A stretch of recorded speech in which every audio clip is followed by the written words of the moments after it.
to somehow give the impression to people that I was praising those men who I successfully opposed time and again? Well, yes, I was. I regret it. And I'm sorry for any of the pain or misconception they may have caused anybody.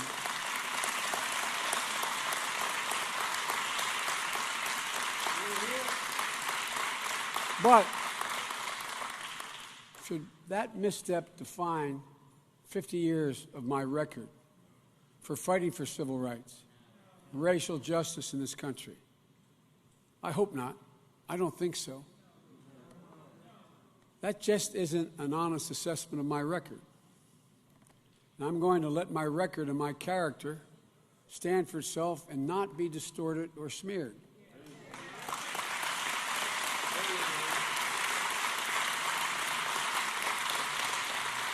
You know, America in 2019 is a very, very different place than the 1970s.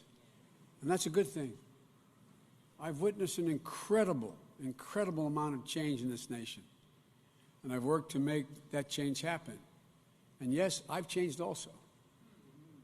I'm not the same person who entered the Senate at age 29. I don't pretend to have gotten everything right. I don't pretend that none of my positions have changed. I've grown, and I think it's good to be able to grow, to progress. Flawed and imperfect like everyone else, I've made the best decisions I could at the moment those decisions had to be made. As I look back over my career, I'm reminded of that verse from the first. So, while on a campaign stop in South Carolina, former Vice President and 2020 presidential candidate Joe Biden apologized Saturday for his comments last month about segregationist senators in the 1970s and the 1980s, praising them for their civility.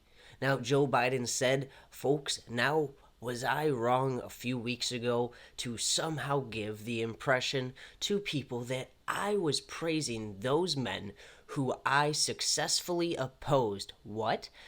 Time and time again, he said, continuing, "Yes, I was. I regret it, and I am sorry for any of the pain or misconception that may have caused anybody." What? Biden then went on to say that his 50-year-old record on issues of race should speak for itself, which really doesn't help him again, and suggested that he was being unfairly smeared. A number of 2020 Democrats took Biden to task over his track record on civil rights, most notably California Senator Kamala Harris, who we've praised for this, who challenged him over his opposition to desegregation of busing. During his South Carolina address, Biden also tried to distance himself from parts of the 1994 anti-crime bill that directed billions of dollars towards building state prisons, even though he strongly supported such efforts. So again, this isn't really him apologizing. This is Biden campaign trying to do damage control. Saying, look at his past, that should prove that he was pro-civil rights. That's not helping you, my good sir. My man, that ain't fucking it. Chief, that ain't it. Chief, that ain't it. That ain't it. It just ain't it. That's not the right argument, because people go online and they'll find plenty of stuff about Joe Biden writing letters to pro-segregationist fucking senators back in the 1990s and 70s and 80s.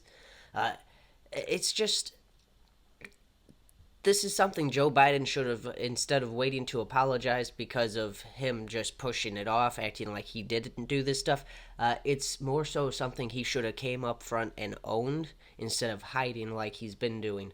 But this is no surprise. It's old Joe like a dog with his tail between his legs. So again, I guess go fucking Google it, search him up, go find out if he's really a civil rights hero or if he was the reason that a civil rights movement needed to stay in place in the first place. Because that's how I see it. Joe Biden didn't help the civil rights movement.